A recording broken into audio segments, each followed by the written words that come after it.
A small village in the upper reaches of Himachal Pradesh, Spiti is a little Tibetan haven marooned within India. Set at an elevation of 3,800 meters, it is known for its breathtaking landscapes, ancient monasteries, and adventurous trekking trails.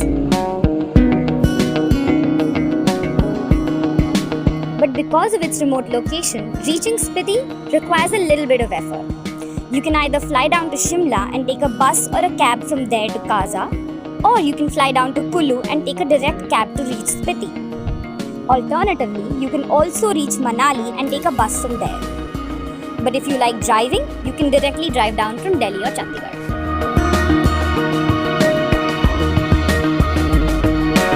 You'd be surprised that despite being a remote location, Spiti is very well connected. There are petrol pumps, medical shops and ATMs all along the way. But not all of them are functional all the time. If you're driving down, it is advisable to refuel at major stations like Shimla, Manali and Narkanda. As for medical aid, the infrastructure is limited, and while there's a hospital in Kaza, it is not equipped to deal with major emergencies. The same is the case with ATMs. You will find many all around Spiti, but the availability of cash in the machines is usually an issue. Finding hotels and guest houses, on the other hand, in Spiti is not a problem at all.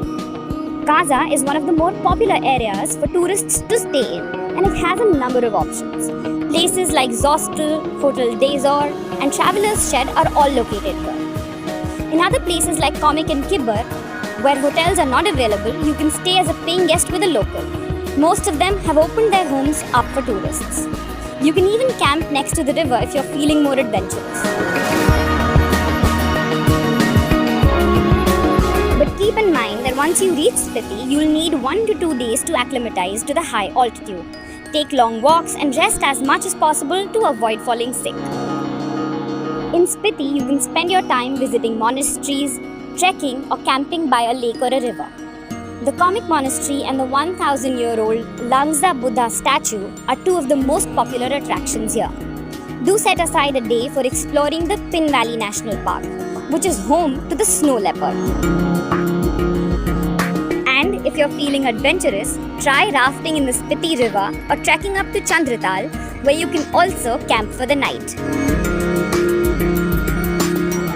When you want to take a break from all the sightseeing, indulge in the delicious Tibetan food you can find at almost every cafe and hotel here. Momos, thukpa and laughing are amongst the most popular dishes, while the places like the Himalayan Cafe, Soul Cafe and Kunzum Top are the most frequented restaurants for tourists. Depending on how many days you can have a packed itinerary or a relaxed one. But in either case, you're going to end up falling in love with Spiti. If you enjoyed watching the video,